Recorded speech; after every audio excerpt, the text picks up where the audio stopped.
I want to welcome you to the first Vero Beach City Council debate hosted by Vero Beach 32963 and VeroNews.com.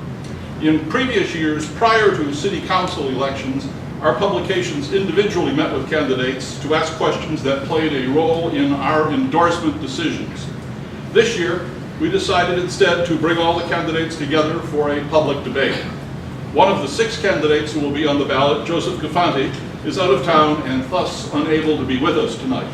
But let's give a warm welcome to incumbent council members Dick Winger and Tracy Carroll, challengers Brian Hetty, Warren Winchester, and Amelia Graves.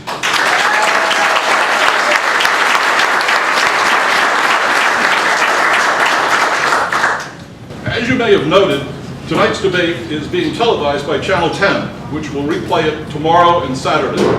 A video of the debate will also be online by tomorrow on VeroNews.com for the benefit of seasonal residents of Vero Beach who are still up north. With the television lights, this room is probably going to stay warm throughout the evening. And as moderator, I would like to take the liberty of inviting any gentlemen who are in the meltdown mode as I am at the moment to take their jackets off and at least enjoy the evening in a slightly cooler mode. I see. It looks to me like we've got one taker. We'll let that be a good example for the rest of you. Tonight's debate will consist of opening statements by each candidate, questions that I will ask each candidate, an opportunity for candidates to respond to the answers of other candidates, and a further opportunity for rebuttal, questions asked by a panel of community leaders who will be seated during the 5-minute intermission that will occur about halfway through our program, and finally, closing statements by each candidate. If that sounds like a lot, it is. To get this in, we will have to keep a close watch on time, and a member of our staff in the front row, Eileen Kelly, will help candidates stay within limits with 2 paddles, yellow for 30 seconds left, and red for time to stop. I am hopeful that my intervention will not be required beyond that, but if needed, I will try to keep things on track. And I will also effort, if necessary, to keep the debate from becoming too uncivil or personal. So we will get underway tonight with opening statements. And to determine the order of appearance, I have here 5 cards numbered from 1 to 5, and I'm going to ask the candidates to draw for position, and closing remarks at the conclusion of the debate will be delivered in reverse order. So let's start the drawing of the numbers. Who would like to take the first one from the 5 cards that we have present? Okay. And you have position number 3. Position number 2. Warren. Position number 4. Dick gets the ace, which I think is position number 1, and that leaves Brian with position number 5. That's the best one. So, in fact, what will be easier is if we move you into the position so that I can remember them. Right. This will be number 1, and Brian will stay where he is in number 5. How much did I have to ante that?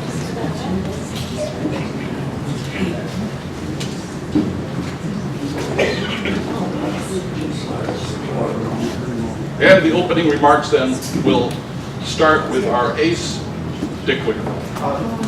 No, how much time do we have? 4 minutes. All right.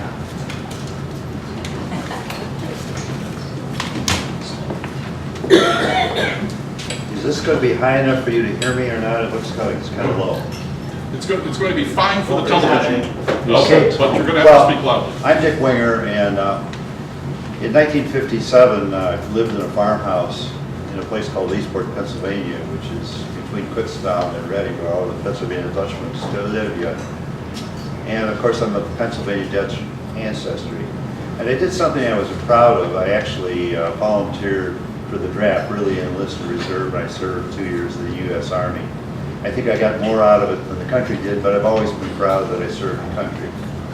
So at the end of my career, I decided I would serve my country again in some small way. And city council is a pretty small thing, really, when you come right down to it. I mean, in the greater cosmos, is not a huge thing. I'm looking at Leslie Swan, who has a much bigger responsibility, and some of the county commissioners who are certainly much bigger jobs. But at the end of my career, I decided try to serve in city council, and I've done that. And we'll be talking about some of the things we have done or should have done or might do or could do in the future. But I became aware that I actually had made a difference, and a difference, I think, for the better. And my slogan 2 years ago was Keep Vero Vero. And I'm glad to hear a lot of people using that slogan. I've changed it to Keep Our Vero Vero. I think possessive is important because it's really our town. And people say, what does it mean? And I would ask you to look at my webpage, tickwinger.citycouncil.com, and it will give you some detail on it. But it's really basically the vision plan, 3.1 of the vision plan, slightly restated or modernized a little bit. And I want to tell you what Vero Beach is, and has always been. It's a place where the best of old Florida is nurtured, filled with community pride but not boastful or arrogant, with well-kept private property and public land, where people work together on issues, that embraces a respect for the natural environment and its history, where you can fall in love in your first visit and only you make your home, that does not succumb to trends but establishes its own image.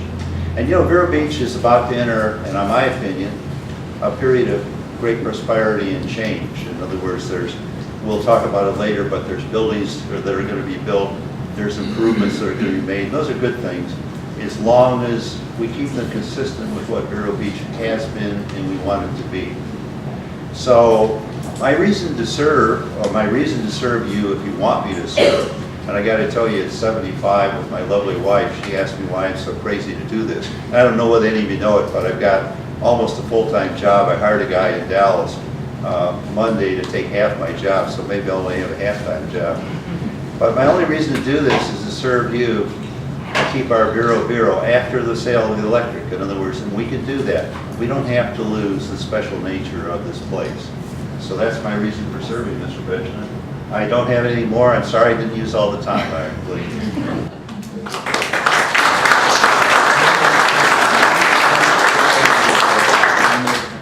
Good evening, everyone. I am very excited to see so many people out in Vero Beach on a Wednesday night after 8 o'clock. This is great. Thursday night. I'm sorry. I was out of town Monday, so I'm going on a day late this week.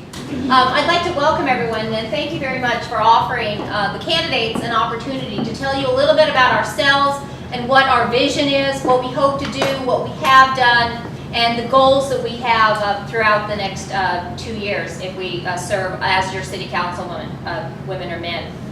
My name is Tracy Carroll, and for the last 4 years of my life, and during the last 3 elections, and through 2 referendums, this city has had one goal, and one thing that I have promised the businesses and the families of Vero Beach that I will stand for them at the city council, and that was to get lower rates for our electrical by selling the Vero Beach plant, if we could, to a willing buyer.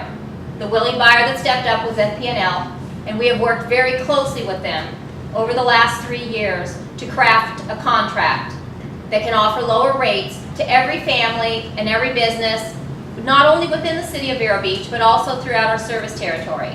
To the many businesses and schools and the hospital who are paying rates 40% higher than their neighbors across the street who are on FP&L rates. That has been my overriding goal, and that was the commitment that I gave to the city through the last 2 elections when I was the top vote getter during both of those elections to the city council. The city council respected my background and put me in as the vice mayor this year, and I've worked very, very hard. In fact, I was given a pin many years ago that says that I'm a victim of volunteerism. And I thought that was kind of funny because as you've looked at my rap sheet, I call it, you'll see the various numbers of boards and nonprofit organizations that I work with, not only through the city, but also on a regional basis, a statewide basis, and actually on an international basis. I've served on things like the National Council of the Girl Scouts of the United States of America. I've served as president of Junior League. I've served as a homeroom mom and a softball coach with my kids. My kids are really what ground me. I have 2 teenage daughters. I'm really proud of them. One's 19 and one's a senior in high school this year. And some of my friends ask me, Tracy, Your daughter's about to leave for college. Why are you giving another 2 years to the city? You could go vacation with your husband. You could go do some other things. But I made a commitment, and I stand by that commitment. It will take another 2 years to get us through this sale. There are some of the individuals up here and some people in the community that say, it's a done deal, the electrical sale's over, we signed the contract. But the city manager, Tuesday, at our council meeting, stated emphatically that it's not a done deal until the money's in the bank. It's not a done deal until that last contract is changed if necessary. And we know changes will be necessary once we're able to finalize the deal with the FPA. That our transactional attorney is working very hard on finalizing that deal. Once, if we can extricate ourselves from that contract, there will have to be modifications to the contract we have with FP&L. We realize that, and it will take at least 3 members of that city council to vote on the new contract. If we don't have 3 members of city council to vote yes, where are we? Where will we be? That's why I'm running this year for my final term on the Vero Beach City Council. Thank you.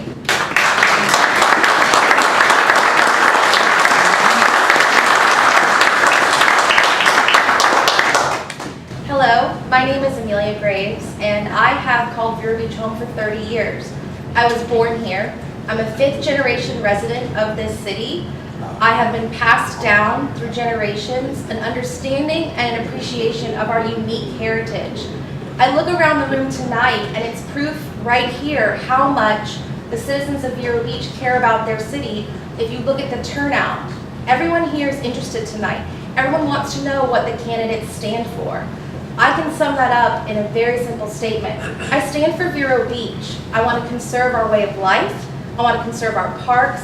I want to conserve our public works.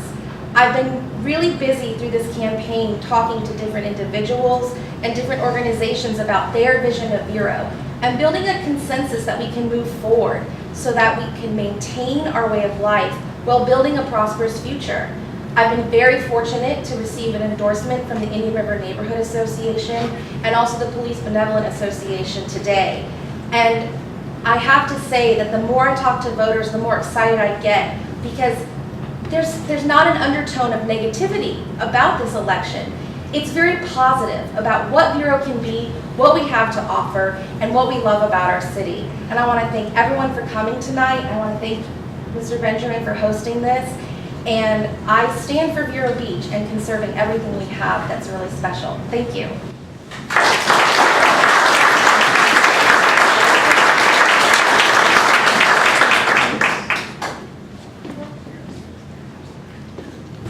Morning, Winchester.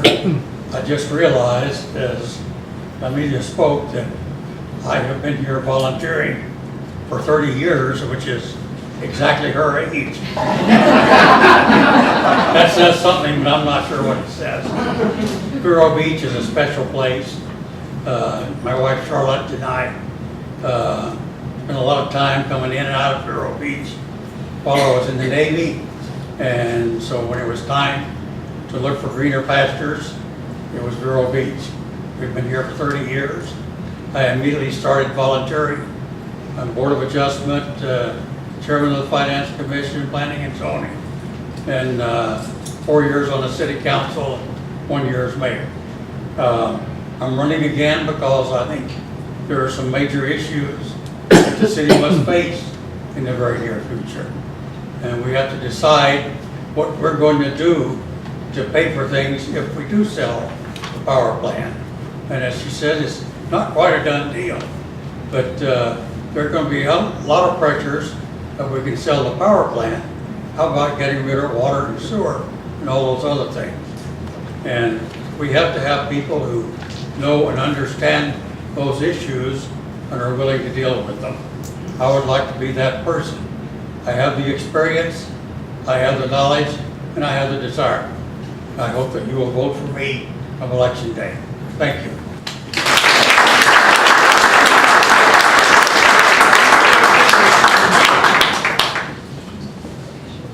Thanks, one and all. 4 minutes. I don't need 4 minutes to tell you Vero Beach is in trouble. I don't need 4 minutes to tell you that our electric bills are way too high. I don't need 4 minutes to tell you we're spending $1.7 million and getting nothing in terms of a viable contract to sell the electric. Is a terrible waste of money. We have candidates that want to keep Vero, I have a white sport coat on. She knows what that means. She knows what that means. Vero Beach is nowhere near the treasure it was last week. If you pick up a copy of 32963, there's an article, page 15. I lost a buddy. Vero Beach lost a treasure in building Europe. Keep Vero. I see Pilar back there. You know what, Pilar? When you were mayor, it was a wonderful thing because we came up to the public podium, we voiced our opinion, you politely, respectfully listened to us. I see Jay Kramer back there, same thing. Politely listen to us. I see Glenn Herron back there. Glenn Herron has pushed this electric issue. And Glenn Herron will tell you that if it wasn't for freedom of speech, we wouldn't be where we are today. But under the dubious leadership of the current mayor and vice mayor, this is what happens to you when you say things they don't want to hear. They have the police take you out. That's the kind of Vero they want to keep. I want to go back, Pilar. I want to go back to the polite Vero where they listen to people. Jay, I want to go back to where a crystal gavel doesn't get broke for an entire year. Because it was never slammed down in people's face, unlike the current vice mayor, unlike the current mayor. People don't like to hear that because they want a solid yes vote. Do I want to sell the electric? That's the number one question. Glenn, who put it on the agenda? Who asked to invite FP&L? That would be me. And they've wasted $1.7 million of your money to get it done, and they haven't got it done. You want to know about a municipal electric? There's a book out there, it was #1 bestseller in Vero Beach for several weeks in a row. Liars, Cheats, and Thieves. If you don't have a copy, you should get a copy. If you can't find one, I can provide one. But it tells you exactly what's going on. Read it! Not. Bye. Thank you.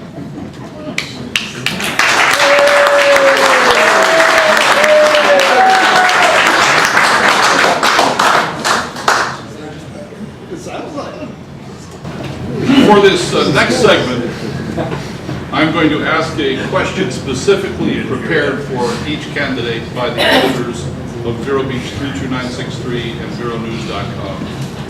Needless to say, no candidate has seen any of tonight's questions. And in the first round, each candidate will have up to, I guess we'll expand it to 3 minutes since we've picked up a little time here if necessary, but we can answer it more quickly, up to 3 minutes to respond. The first question will go to our candidate number 1, Dick Winger. Dick, when you talk about keeping our Vero, many view this as code for retaining the current level of city amenities in the future with no further municipal staff cutbacks. That means that once the electric system is sold, property taxes inescapably will have to increase to finance keeping Vero. Are you prepared to tell the voters you will support a significant increase in property taxes next year to keep Vero? Mr. Benjamin, the answer to that question is no, because it won't be necessary. And I don't know whether the audience here has the patience to listen to the math that was done by the city finance manager, by the city manager, or was done by Mr. Gorey, separate profiles. But you know, you start out with, we transfer 5.8 million, and then you have 1.8 that is transferred to cover administrative costs and so on. That sounds like a lot of money. It's over $7 million, obviously. And the work they did said that it's 3.2 million after a franchise tax, after rent, after reducing the number of people and so on. And then Mr. Gorey got to work on it, and he figured out that if you could fund the unfunded pension, which currently is 3.2 million, now 1.1 million as the electric, and electric will be gone, so we only got 2.2, we'd be that much better off. You have to split that into two pieces. Part 1.2 is the general fund, another million is what can be avoided for 13 years. 13 years for Warren and I is a long time at our age. But it can be avoided for 13 years. So now we're down to $1 million that we would not have after the sale of electric. I mean, we have to take the proper actions, of course, but that's what it is. And this city council took out around $690,000 for the year upcoming. So now we're out about $300,000. My guess is we're out possibly $500,000, but we've got a year to work on it. So I don't see any need for any, there's no need for any cuts next year whatsoever, although we made them, and no further cuts. And in the years ahead, I see no draconian cuts. And you know, you talk about what the people want. Well, government is composed of providing things that are mandated, in other words, police and so on, things we have to do, but also the things that people want.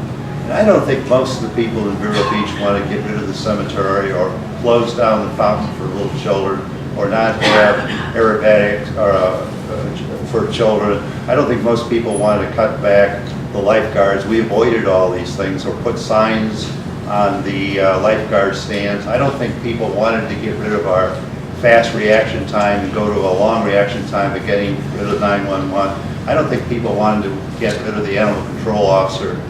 I think essentially there'll be changes in our service, but those changes will, I think, be minimal.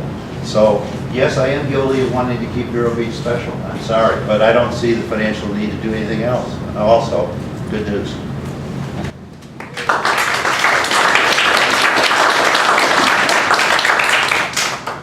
The second question goes to Tracy Carroll.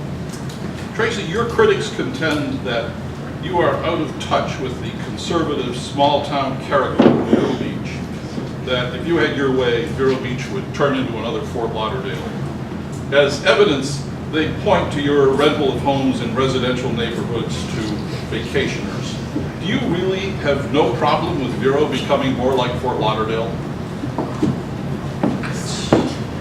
I do have a very significant problem with Vero becoming like Fort Lauderdale. In fact, my family and I moved out of Fort Lauderdale 8 years ago to come to Vero Beach.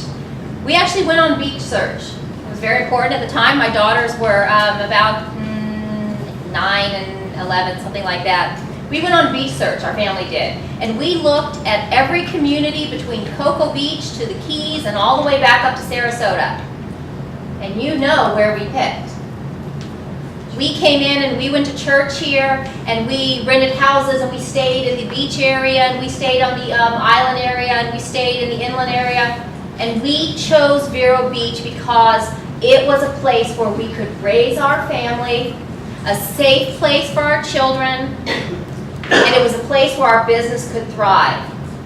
And that's exactly why we are still here today, with our kids going off to college, our business thriving in a small town community, and it's a place our family loves. And our girls are happy to have grown up in this town. They still call it Zero Beach every once in a while, I have to admit it. I do not want or would ever wish to see Vero Beach a Fort Lauderdale. And our city has a lot of fabulous things that we offer to people that cities like Fort Lauderdale and Palm Beach and up in Melbourne cannot offer, because we care. Only in a community like this, with local neighbors like our newspapers and our radio and TV, would what happened with the Brian Simpson family this week happen. Their homes taken care of, the families taken care of, a community put their arms around them. And I thank you all for bringing that forward to that family. So no, I don't see Vero Beach ever becoming a Fort Lauderdale, nor would I want that. Thank you, Tracy.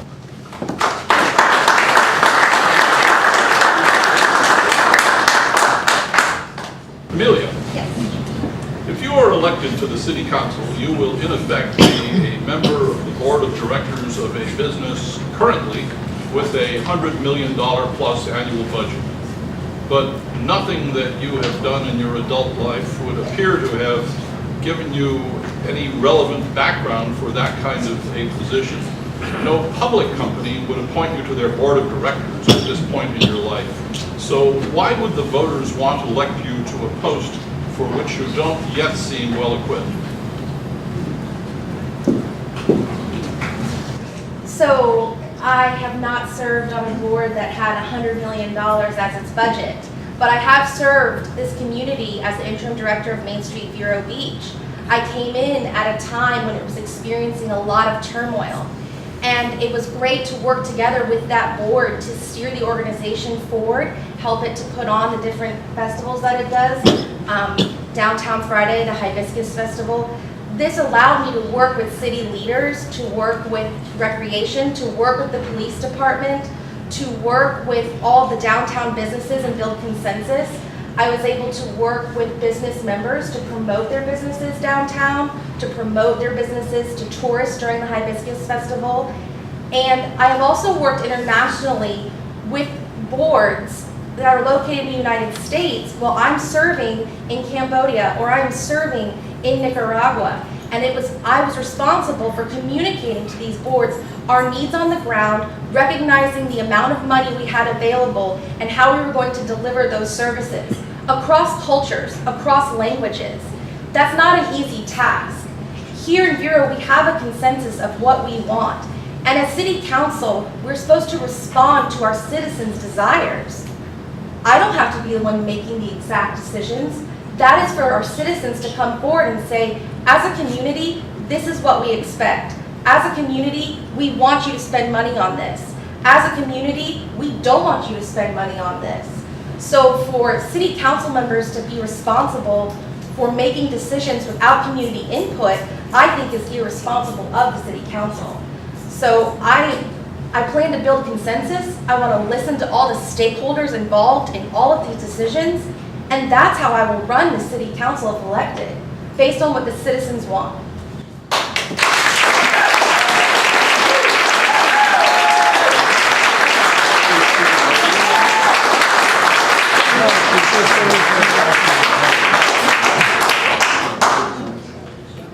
Warren, you have made no secret of your opposition to the sale of Vero Electric. Now, despite the fact that you regrettably are not in the best of health, you're seeking to regain a seat on the council. Do you still hold out hopes that you can somehow block the sale? And if not, you've served your city and served it well. Why on earth are you running again?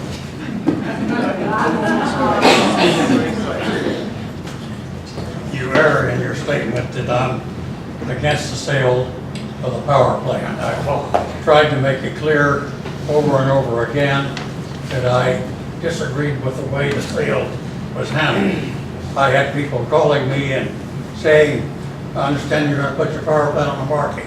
We'd like to bid on it. The city refused to let anybody even talk to them besides Florida Power and Light. That may be a good decision. I think it was a bad decision. I would much rather know what the real value of the power plant had been, that we had done some sort of evaluation on the property and know what it was worth before we started talking to Florida Power and Light. But we didn't do that. We in essence let FPL has established the value of the power plant and what we'll receive from it. I think that's wrong. I think it was handled poorly. Will we sell it? I hope so at some day, but I hope it will be under different rules and regulations.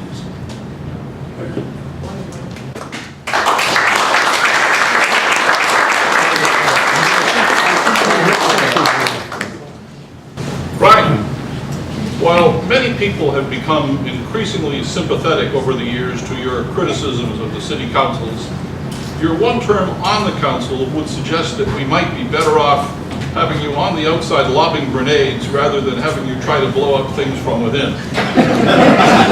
Why should we believe that you will be able this time to work collegially with council members for whom, by your own admission, you have very little respect? I have very little respect for actions. I have very little respect for elected officials that would tolerate the abuse of citizens. You're right, I have very little respect for that. As far as that not being able to work on the board, I think that what you see right now, what we're facing right now is the sale of the Vero Beach Electric. Before I was elected, that would not even have been allowed on. It wouldn't have been a question. I think that if you look back over the 2 years that I served, that you'll see that lots of things changed. I think there was more changes in the 2 years that I was on, more positive changes than happened in the prior 10 years. I think that there's several things that you see right now that weren't available to the citizens before I was elected. You can pick up an agenda, for an example, and you can find out exactly who put a particular item on an agenda, who is responsible for that.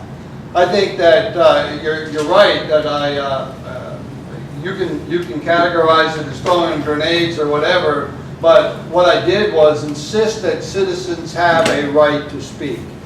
And because I did that, we wound up with a couple of mayors, Pilar, Jay, that did allow the citizens to speak, that did treat citizens with respect. And keeping Vero, yeah, we do need to return that. We need to return me to city council because that's the kind of council you had when I was on council. And I did get things done.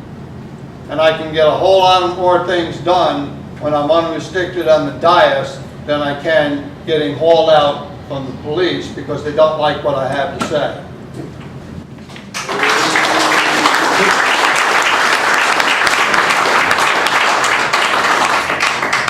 Okay, now we are going to take a 5-minute break.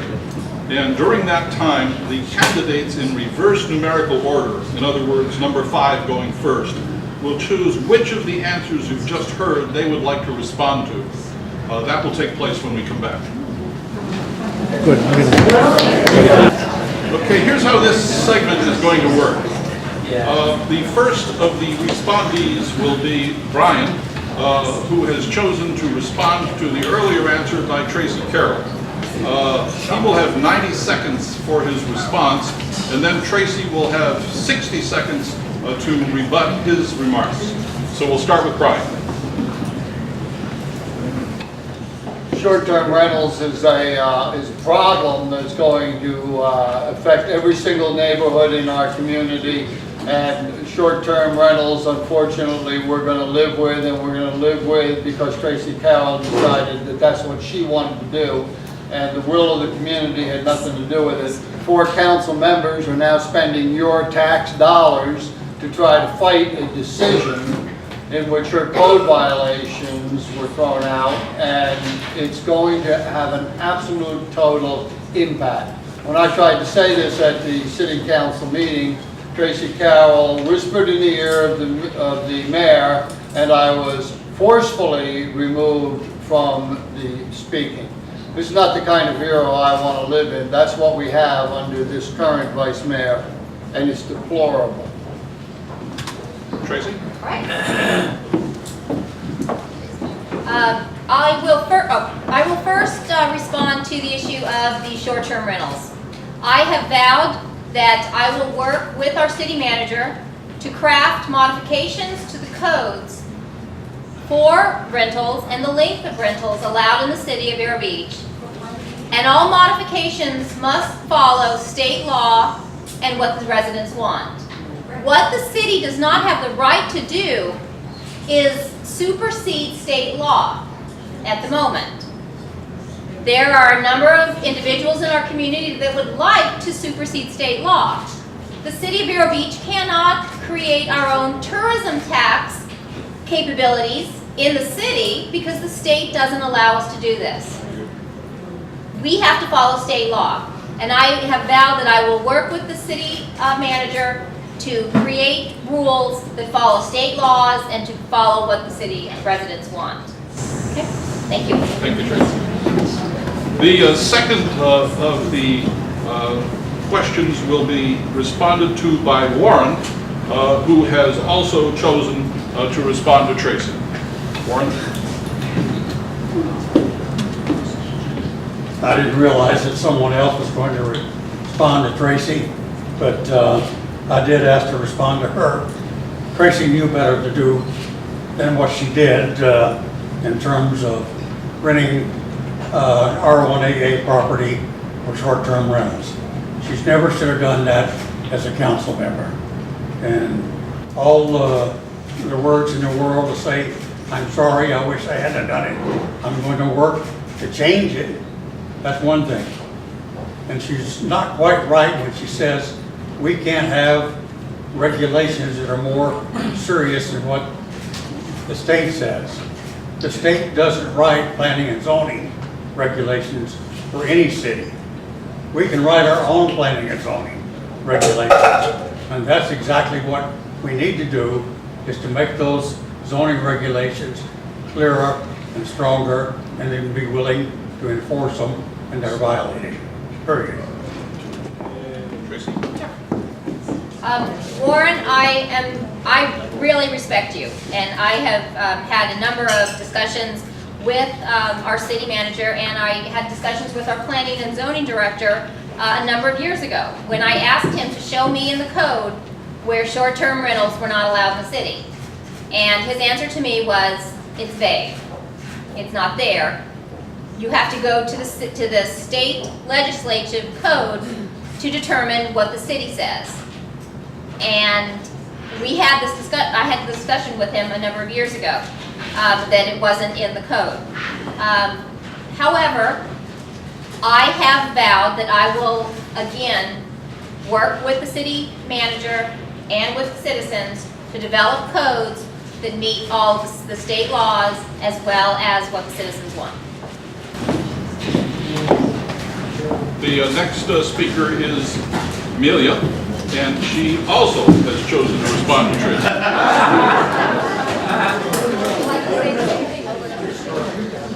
So, Ms. Carroll said that we don't have the right to supersede state law. Well, we're not superseding state law. The state gave us the opportunity to get rid of our code and allow short-term rentals. We chose not to. And it's also great to have a small government here in Vero Beach with good oversight to our community. I think that's the whole idea of what makes us special, is that we have a city governed by 5 council members who pay special attention to us. People in Tallahassee don't understand what Vero Beach is. Do we want Tallahassee laws in Vero Beach when we know our community? We know our community of neighbors, a community of beautiful homes. It's unfortunate that this happened. It really is, because it's been divisive. But now that we're confronting it, we need to make sure that we maintain the tranquility of our neighborhoods, and we allow only seasonal renters and people who are going to invest in our community to rent houses for periods of time. Vero Beach is a community of neighbors. I know my neighbors on all sides of me. I know my neighbors across the street. I know my neighbors in my whole city block. And I think when you open up to short-term rentals, we turn into a community where we don't know one another. We have beautiful hotels here, beautiful hotels that need to be filled. And so I think that it's irresponsible to put our tourism at risk in these hotels, and also to open up neighborhoods to the possibility of being disrupted through short-term rentals.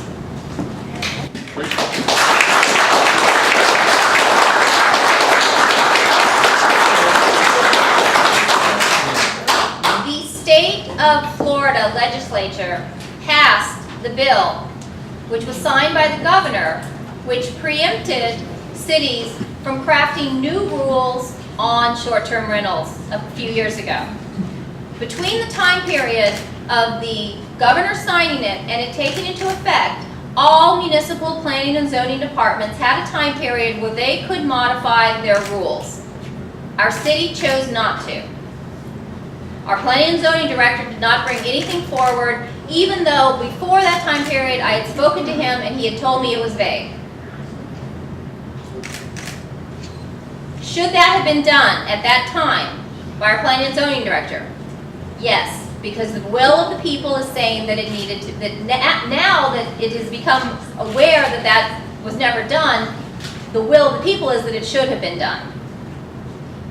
That individual business owners followed the rules as they were put in the code and moved forward in business relationships based on that code is unfortunate. There are many homeowners in the city who have done that. But as I said, I vow to work forward following the laws if those are changed, as they are changed, and working together with the citizens to meet the needs of the residents. Thank you.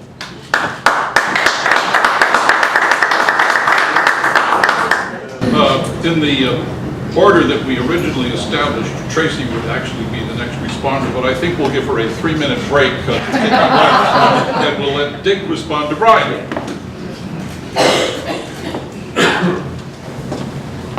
I'm told I have to speak up. Brian probably won't need to respond to this, but some of you know this is our second of these, and with one thing and another, it's really my fourth today.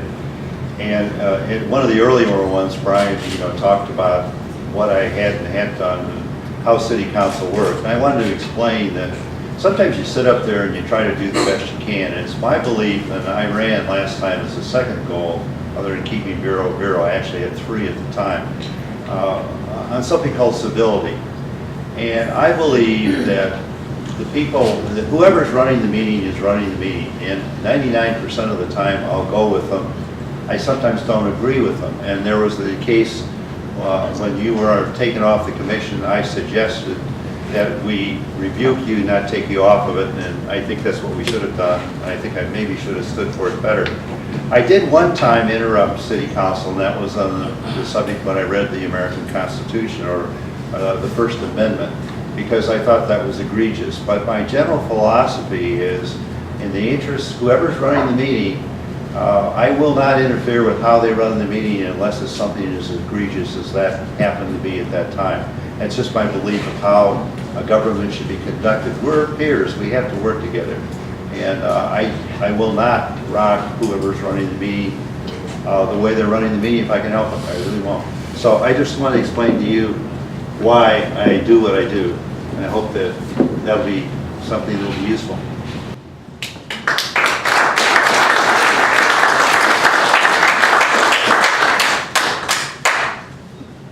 It might not be egregious to Mr. Winger when the vice mayor orders the police up behind a citizen to make sure that he doesn't get out of order.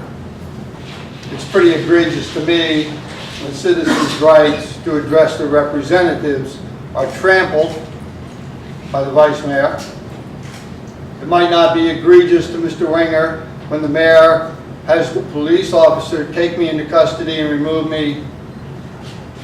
That might not be egregious to him, but it's egregious to me. I think that we've come a long ways on some important issues, and we've come a long ways because we had the Pilar Turner, the Jay Kramers, who allowed the citizens to speak. Anything less than that is absolutely egregious.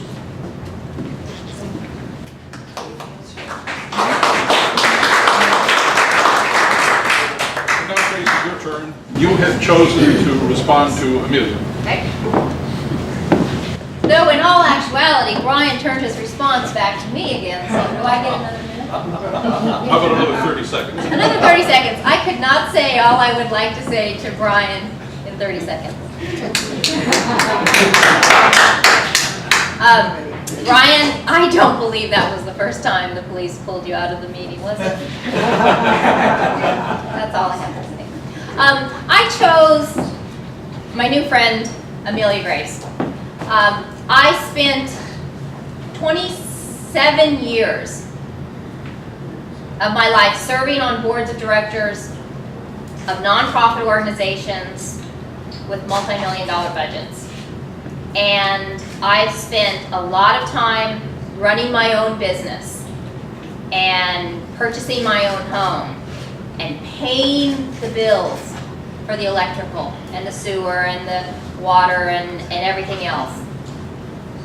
And your answer that working for a few months as the interim director of Main Street Vero with a $50,000, $60,000 budget, I felt was perhaps not the best training mechanism for a woman of what I feel will someday be a very advantageous person to have on the council. I feel that perhaps you may not yet have the skill set necessary to step into this role. And my concern is that this role as a city councilman is not a stepping stone to other things. That this is something to give your heart and soul to. And many of us up here devote many more hours than the 3 or 4 hours every 2 weeks for the council. And I just wonder how you will be able to do that and still try to start your life as just coming back into Vero Beach.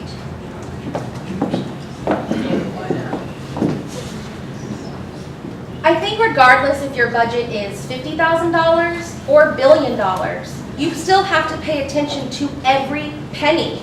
I think having a smaller budget teaches you even more how to do more with less. I had to deliver services to people in other countries on very small budgets. There was no increasing taxes. There was no bringing revenue from enterprise funds or from our public works. We had to make it work. We had to make every dollar stretch. So I don't know if there's a person in this room who's more conscious of how to stretch a dollar than me. People's lives depended on it. Medical lives.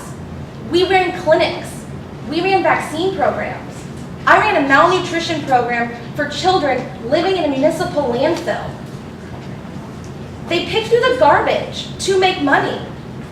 You don't think I'm aware how to deliver services and how to budget that? Their lives depended on it. So while I might not be as old as everyone standing behind me, age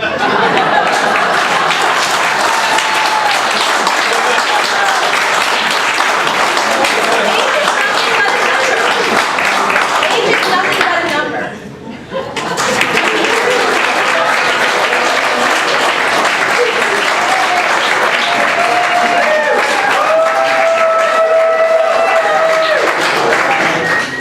Remarks like that about age are where we turn to the policeman in the back. Okay, next I would like to introduce the community leaders who will question the candidates. We've had 2 last-minute changes in our panel. Christy Polakowicz, Vice Chair of the Indian River County Democratic Committee and an environmentalist, got a late opportunity to testify at today's Lagoon hearing in Washington. And she enlisted as her substitute Ron Toperzer, Chair of the Democratic Executive. At the other end of the political spectrum, County Commissioner Bob Solari, a Central Beach resident, is under the weather. And he has sent the questions he had worked out to be read by Glenn Herron, President of the Taxpayers Association. So I think we have Ron and Glenn already at the panel here. We have, in addition, we have Eric Tumasu, an Army veteran, a full-time lifeguard within the city, who works on community projects and fundraisers with the Vero Beach Lifeguard Association. Daryl Rivers, a corporal in the Vero Beach Police Department, who has served with distinction for Tony Donadio, an architect and past president of the Indian River County Chamber of Commerce, as well as a volunteer with many of the area's charitable organizations. But not least, our new executive editor, Peter Van Bennekom, at the far end of the table. We're nearing the end of the evening, and we will, in fact, try to move these along here. Each questioner will ask one question of hoping for brief answers from all 5 panelists, and we'll go down the row, and then we'll start again and run through a second round of questions. So we'll start at this end of the table. All right, folks, question for you. Tourism is the #1 industry in our city. We have beautiful beaches and great weather. The beach brings millions of dollars to the local economy. Our 3 guarded beaches saw over 780,000 visitors this year. Unfortunately, the city has reduced lifeguard staff and equipment purchases and left some popular beaches unguarded, even though attendance is increasing by double digits. The Vero Beach Lifeguard Association has stepped in to fill some of these funding gaps, but the concern is we are pushing our luck and that we are not adequately protecting the public and the epicenter of our economy. To date, Vero lifeguards have made over 60 water rescues this year alone. Just the other day, on 2 separate occasions, 3 tourists got in trouble just after our Humiston Tower closed at 3 p.m. Luckily, Scott Cavanis at Shark Bay Beach Gear was here today and was able to save them. So thank you, Scott.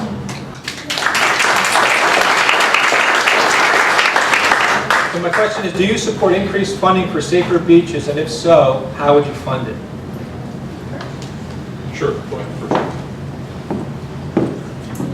Prior to serving on the City Council, I served for a number of years on the Vero Beach Recreation Council, Recreation Commission, and served as the Vice Mayor of that commission. I'm now currently, for the last 3 years, serving on the Indian River County Tourism Council. So yes, I know those numbers, and I feel for the fact that 60% of the money that's coming in from tourism tax throughout our county is coming from the hotels right within our city limits. And yet that funding does not a penny go to providing safety for those same for those same visitors coming into our hotels by more lifeguards on our beaches. 60% of that money is coming from the city hotels. 100% of the money derived from the entire county is going to the county, for the county to determine how that money goes. For the city, we have to continue to have safe beaches, and I am very concerned with the fact that we have unguarded beach areas and we have unguarded hotels, and the fact that private people are making life-saving maneuvers on our beaches because these guys are overworked or they're getting off at 3 o'clock. For me, I feel that. That is absolutely bad. Having 2 kids grow up here on these beaches, I can't imagine had something like that happen to my family or to my families that came and visited me. So I have been one of the strongest proponents on our city council for the last 3 years to increase funding for the lifeguards, to not make any cuts for the lifeguards, and I will continue to do that as long as I'm on council. And I thank you for all the work you've done. Dick?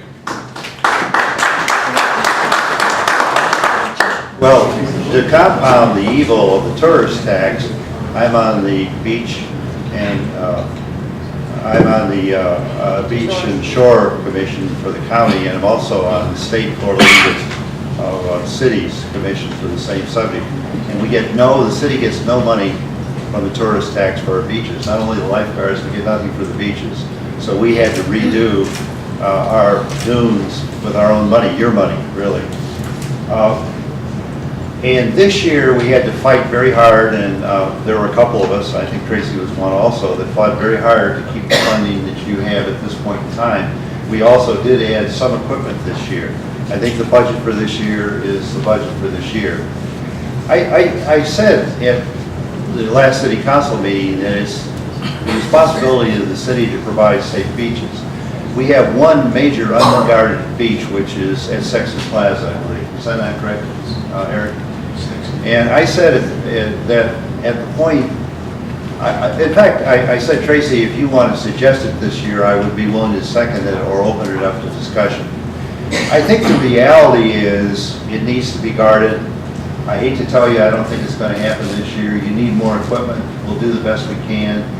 But I think that there is a need. I mean, life at Sexton Plaza lost would be a terrible thing. And it's unfortunate the tourist tax doesn't go for what it should go for, but it is what it is. Thank you. Do we have others who want to comment on this, or shall we move on? Oh, okay. Go ahead. As most of you are aware, last year we had a tourist lose her leg to a shark. We're lucky she didn't lose her life. We rely on tourism and for the world to know how safe and beautiful our beaches are. And all it takes is one incident to put a red flag up to people to say, oh no, I'm not going to Vero Beach. They have unguarded beaches. People die on their beaches. I think we really need to look at the long-term consequences of not properly funding our lifeguards and what that means, what we place on the value of life. I think that paramount to any budget should be a value on life. And so I would like to see the lifeguards guarding our beaches so that our tourists can come here, know it's safe, and spread the word that Vero Beach is the greatest place to visit.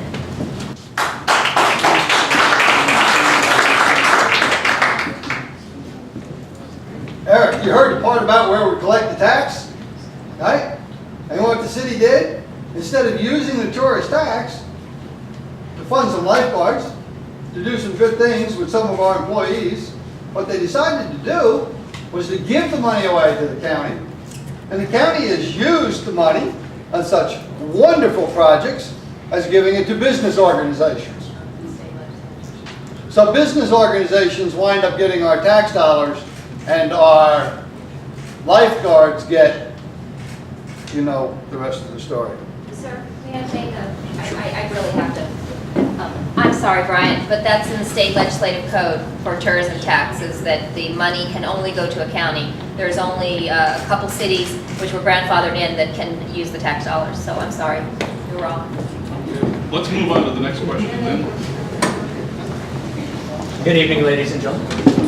As you heard, I'm here for Christy because she's in DC for the Lagoon Rally. So actually my question is going to revolve around that. Obviously, one of the biggest issues in the entire area is the health of our lagoon. It is a driver for tourism. It could affect property values.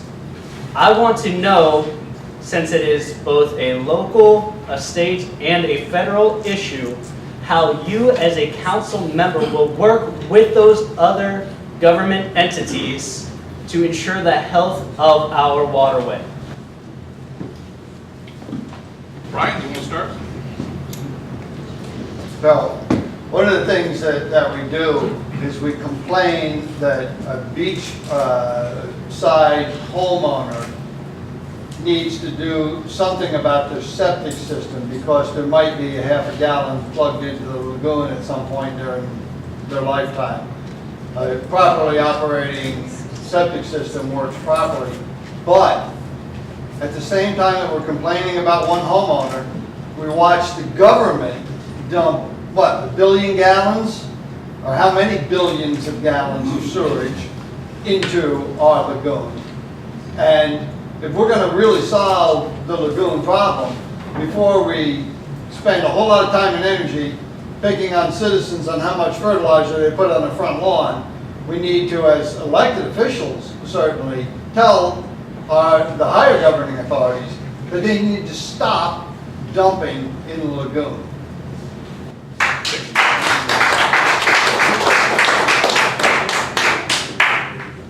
We'll have to get you the name and address, but anybody here that would like to write the Florida League of Cities and help me, I would appreciate it. I'm the representative on the Florida League of Cities, Energy and Environment, and they are looking at water as the prime issue this year, and they're looking at the aquifers, which are endangered in North Florida, and they're looking at the water coming out of the lake, and I'm struggling very hard to get them to understand that the lagoon is important.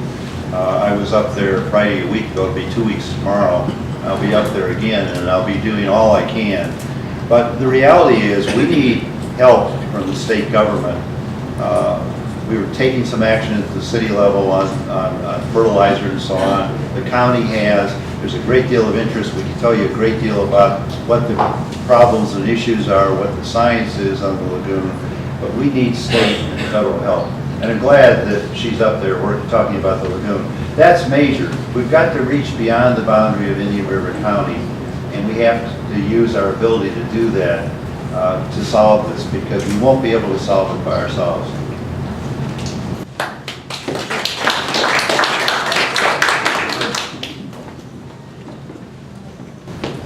We read lots of stories about the Indian River Lagoon and how bad it is. We're lucky that most of those stories don't impact the area that's in Indian River County. We have an inlet on the north end, inlet on the south end, and we get a pretty good flow of water. We do have a problem, and it's a problem that we could take care of locally if we had the willpower to do it. Almost all the water that goes into the river in Indian River County is stormwater runoff. We explored a few years ago a stormwater utility, and it fell by the wayside. But that stormwater is untreated water, and there's no reason in the world we shouldn't be raising that issue again and talking about a stormwater utility where we can pump it into some place and we can treat the water and then put it back out where it should go. But it can be handled within our little section of the Indian River Lagoon if we have the willpower to do it. And somebody to work, and elected officials that are willing to jump on and bring the money forward. Thank you.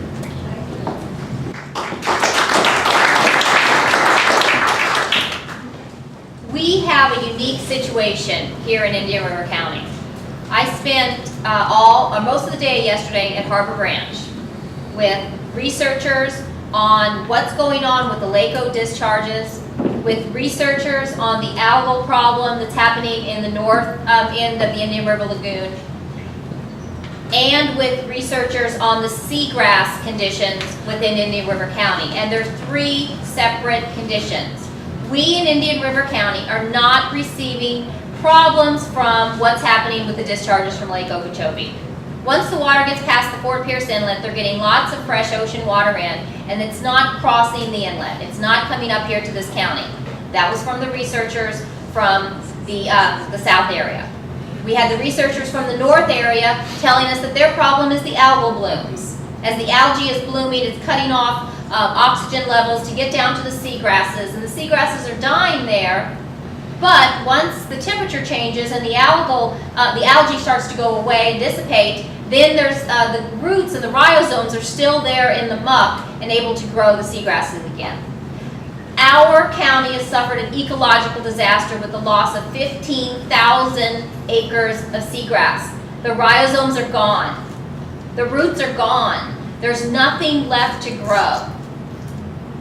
This is a severe problem that our cities, our municipalities, and our county needs to work together to solve.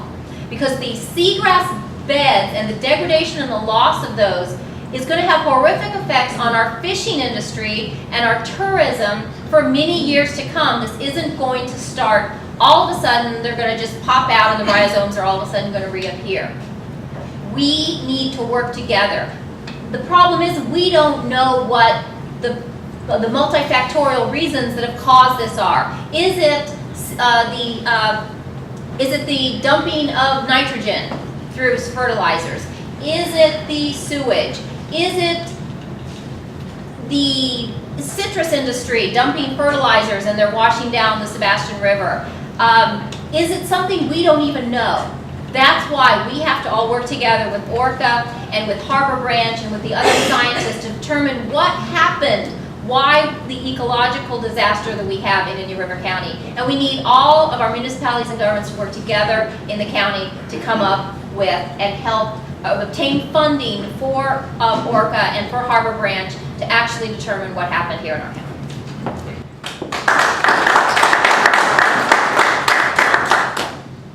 As we can see, this is a problem affecting the entire Treasure Coast.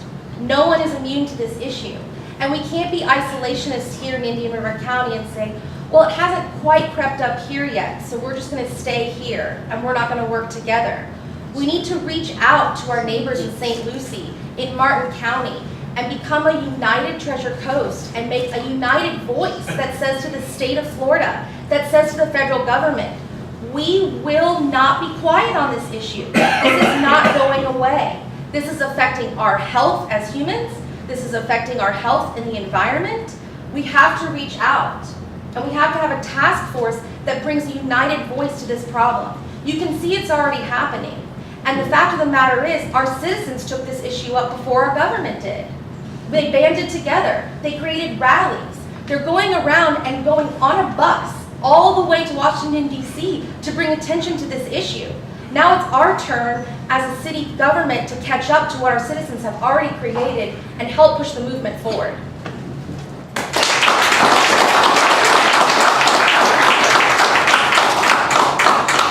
We are using more time on these questions and answers than had originally been budgeted, and I'm going to ask the remaining panel to ask fairly brief questions and hopefully get fairly brief answers in return. We'll only have time for one question each, so ask your favorite question and come down the line here. Thanks, Mayor. First, I'd like to say thank you for running for City Council and good luck on your campaign. Second, I'd like to just say that the questions I selected tonight came from the Chamber of Commerce's candidate questionnaire that all you have been mailed, and I took a few that I thought would be best answered in a public forum like this. One question that I have is, the city has little available land. If elected, is there anything you could propose to stimulate new development and redevelopment within the city limits? Who wants to tackle that one first? I'll go first. Okay, great. One thing that I've already worked on, because economic development and working with the Chamber of Commerce is my forte. I've been doing that since way before I got on City Council, and I've worked with the Chamber of Commerce on various economic initiatives, both at the airport and throughout our city. In fact, I was working with Helene today at the Airport Commission meeting, where we have a number of businesses looking at coming onto our airport and increasing financial dollars coming into the city for our airport land. But in terms of vacant property, with the sale of the electrical system, we will have the property at the 17th Street and the bridge. The goal of this city council, from everything I've heard before, and my feelings are very strong on this issue, is that that be kept as public land for public usage. It is up to the city residents to let us know what they would like on there. From what we've heard, it sounds like parks or some other usage where the city residents can use that. But the original contract had that glorious transmission station right there on the corner. And that wasn't acceptable to me. Because who wants to go to a park with a beautiful crackling transmission department right there, right in the center, and you're going around it and utilizing the park? So I worked together with the city manager to try to bring forward some type of a land swap to move that transmission off of that site.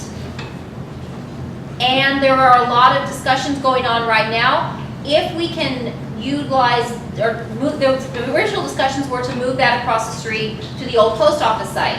But that is, I feel, the prime developable land left for commercial purposes within the city of Vero Beach. So now the discussions, we've taken that to the next step of perhaps moving that across the street and leaving that big corner for future development for retail and commercial purposes. Economic development is so important because we still have so many people out of work in our community. And if we can bring nice, high-level, high-scale businesses into our community, that could only help our city, our residents, and offer us all lots of new places to shop.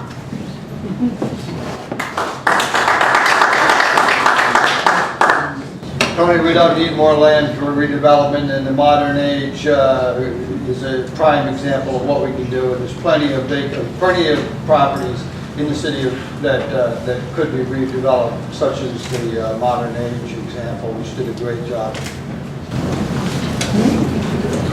Corporal Rivers, you want to ask your question? Yes, sir. I'm gonna have a 2-in-1 question. 2-in-1. 2-in-1, so we can get 2 answers for the price of 1. Since request for time. For the past 5 years, police officers have agreed to freeze their salary and step plan in order to save the city money.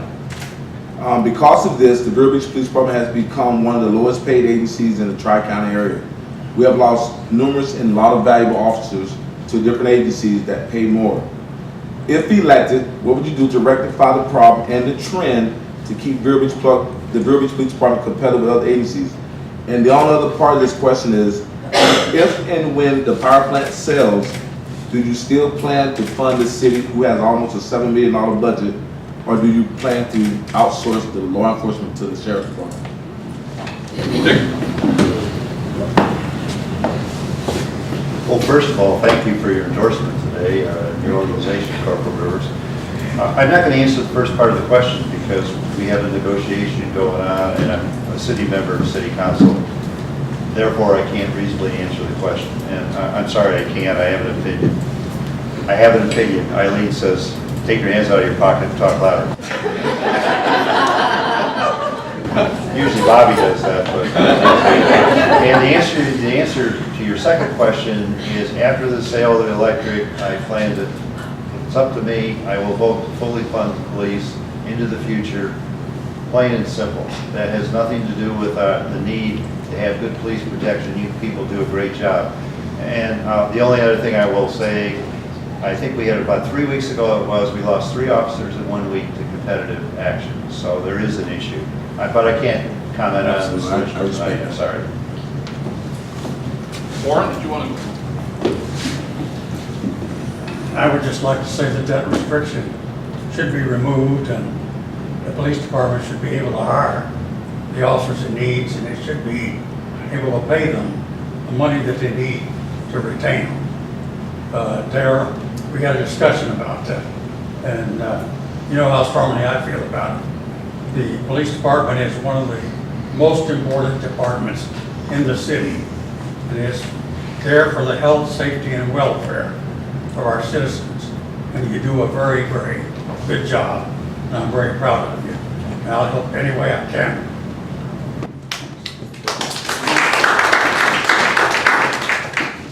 I would like to thank you as well for the endorsement you provided me today from the Police Benevolent Association. This shouldn't be an issue. The federal government offered South Florida an $8 million grant, $8 million grant to increase our law enforcement. They would fund the salaries for 4 years. We passed it up. Fort Pierce has new police officers. Why don't we? We're talking about budget issues, why we have salary freezes. Well, we just let go of free money. And now it's gone to other places. And they're using that money to poach our officers because we have a high caliber police department. And if we want to keep it that way, we're going to have to become competitive in salary and wages. Thank you.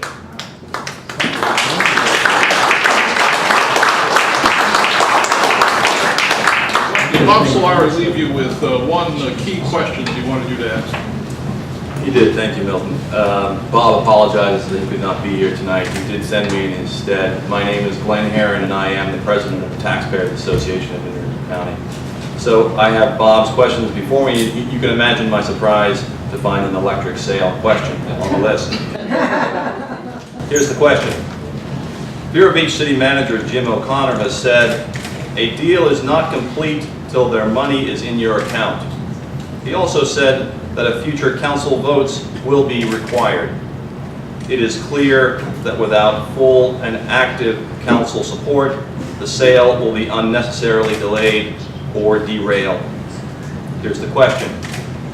Given your public voting record on the sale of Vero Electric or your public statements about the sale of Vero Electric, please explain how the public can trust you to complete the sale. Two hands. Dick, go ahead. Take it first, and then we'll have Chris. I was waiting for that question. Thank you very much. These are the minutes or the summary sheets of the 8 votes. I believe there were 8 votes. That's all Tammy could find. It seems to be there were 9 votes on the electric sale. And there were 8 of them. I voted yes for the sale 6 times. I voted no because there were major defects in what we had to vote on.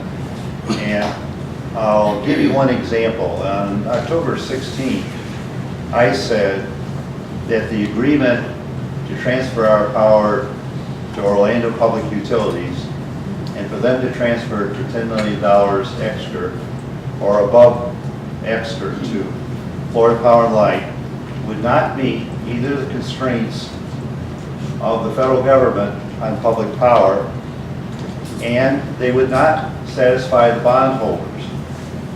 Okay, on October 16th, that's what happened. On August 20th, the president or chief executive officer, to get the title right, of Florida Power and Light, wrote a letter and changed the entire terms where FMPA is now going to be asked to keep the power, which is the solution that we should have had back then, very close to what I suggested in private to the attorney back then. And so we wasted 10 months and $20 million, and my vote was absolutely accurate. In other words, we made a wrong decision. The other time I voted no was because there was another mistake. Tracy just alluded to it. There was actually 13 mistakes. 2 of them got changed. One of them was to allow us to change our benefit program. Florida Power and Light had frozen. Mrs. Turner sided with me. We were able to change the contract. But the other was, I didn't want the darn, I'll call it damn. I'm sorry, you're not going to throw me out. I didn't want the transformers at the corner of the post office site. And I was darned if I would accept an agreement which would put them there. And we worked behind the scenes, several of us, not just myself, but with developers and so on, and with Florida Power and Light, to move those darn transformers down 17th to that piece of property.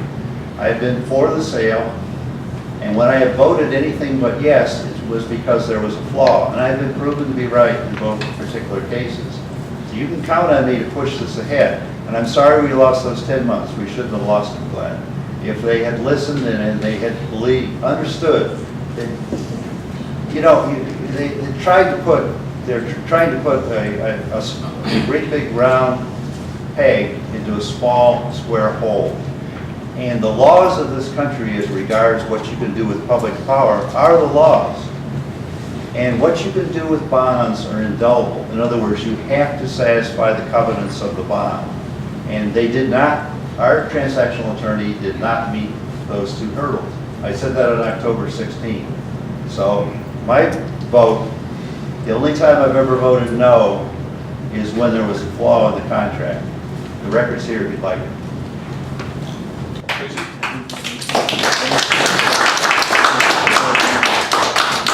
Glenn, I will answer your question succinctly. I have never voted against the sale of the Vero Beach Electric or voted against paying our transactional attorneys who we interviewed and hired, paying them the bills.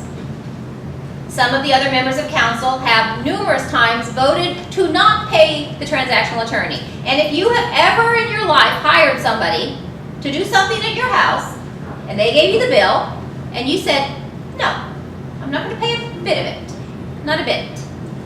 What would have happened had the job been half done? They would have walked off. That's the concern that I have with not paying the transactional attorneys when they send us a bill. And yet other council members have voted over and over to just simply not pay it because they're philosophically opposed to the sale. I have stood for the residents of the Vero Beach through 4 years, 3 elections, 2 referendums for the 1 sale of FPNL.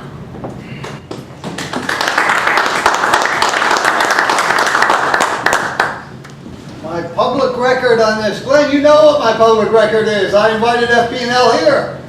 But I did not vote, I was a no vote, for exclusivity, because I thought we should have opened it up. That ship has sailed, that's done, that's over with. My record is pretty clear. You and your partner keep putting out emails saying that I need to be nailed down. But I need to be nailed down? Show me a contract. Show me a deal. You and I talked at length for a very long time when I was on city council. The first thing we needed to do was to attack the FMPA problem. You knew it, I knew it, I tried, and instead what they did was a whole bunch of other things and wasted $1.5 million. Tracy gives you an example about hiring somebody for your house. If you hire them to fix the roof and they spend the first $1 million mowing the lawn, you know you have a problem.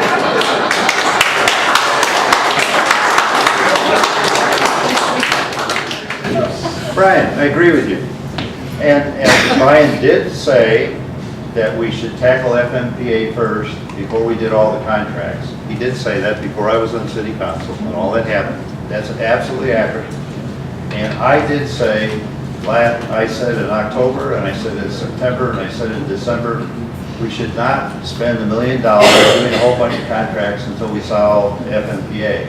Now we're close to a solution with FMPA now. but his point is accurate.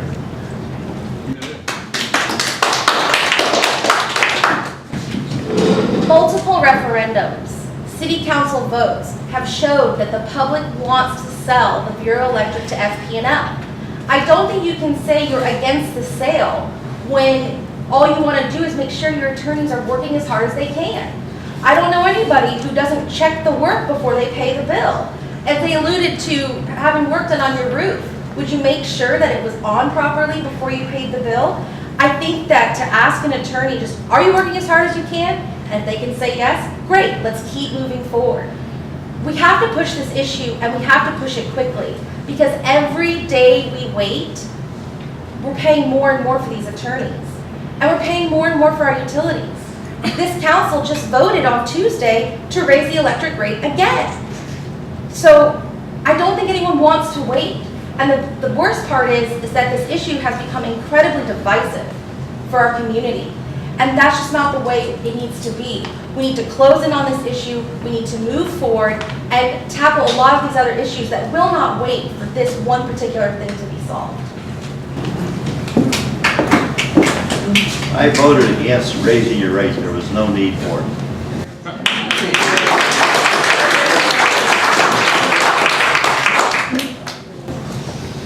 At the beginning of the sales process, I tried to bring more than one bidder into the process. I have been on the city council before. A lot of people around the state know me, and so I was getting personal phone calls at home and saying, can you find a way into that for me? We'd like to bid on the electric system. Unfortunately, I was unable to do that. It became very quickly obvious that the only sale that the city council was going to deal with was going to be FPL. To the best of my knowledge at this point, that has been worked into a very fair deal. I've heard all the argument against it and all the argument for it. There are a few more things to be worked out, but if I am elected to the Vero Beach City Council, I expect that one of these days I'll be voting in favor of the deal with Florida Power and Light. Thank you.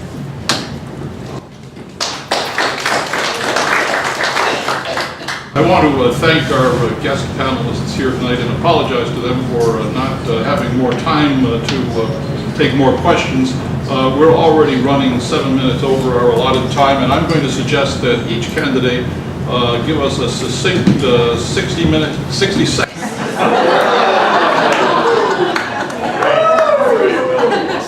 60-second closing message, and then we'll adjourn for tonight. Brian, you go first. I don't care who you vote for. I don't care who you vote for. Vote for anybody you want. Give me your second vote. Warren, your second.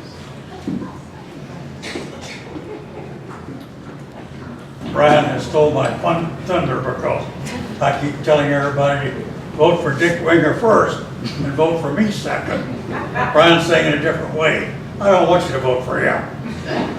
Vote for me, number 2. Thank you. Amelia?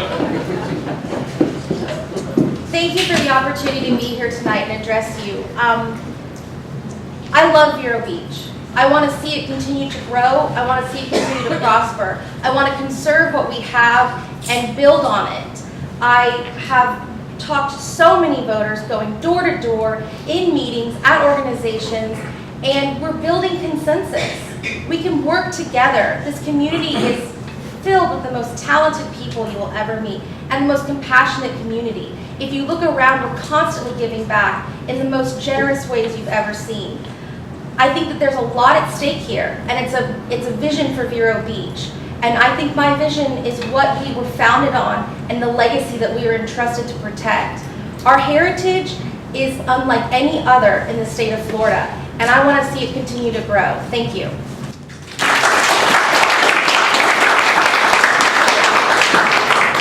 So why should you vote again for the 3rd time for Tracy Carroll? I have stood for selling the Vero Electric. My point on that is very clear. I will continue to represent the will of the residents, and that is for lower electrical rates through the sale to FPNL. But who I also represent is I represent the families. And with every vote that comes to me, I think of what it is like for the families who are struggling, for the families with children, for the business owners. As the only small business owner on council or in this room, on this dais today, I represent the business owners in our community. Business owners, unless they live in the city, they don't get to vote. But they have a significant impact to what makes our city so wonderful. So I do represent the business owners through the Chamber of Commerce. But I also represent what so many people have told me, and that is what is important to living in Vero Beach. Why we all made the decision at some point in our lives, whether we were lucky enough to be born here, or whether we moved here when we were retired, or whether we moved here to raise our family. This is an amazing place. And that's why I want to be your representative on City Council. Thank you.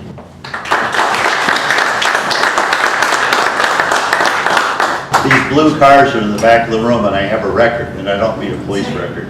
So you can judge me what I've done, and I've worked very hard to keep our Vero Vero. And on the front it talks about, I will keep good zoning. It's ever so important. We're going to have development in this community. This community is going to prosper like it hasn't for many, many years in the years ahead. We're going to have many new buildings, strong police protection, Darrell, well-maintained parks and roads, stable city finances, building height limits, lifeguards, and clean beaches. And don't let anyone tell you that after the sale of the electric, you can't have the Vero Beach you love. It's simply not true. You know, something comes along and there's a big change, and people go either like that and they don't understand, or those that want to be opportunists and want to see a different philosophy than we have in Vero Beach use it for their benefit. There's nothing ahead of us. Yes, Warren said earlier tonight at one of the other debates, he said, there's nothing ahead of us that we can't work our way through. There's no reason to think that we have to, after the sale of the electric, that you're going to lose your Vero Beach if we make wise decisions. We have things to do as governors and as your legislators, but the reality is, hold us to keeping what you expect from us. And if you choose to vote for me, I'll serve 2 more years if my wife doesn't shoot me. Thank you for your attention.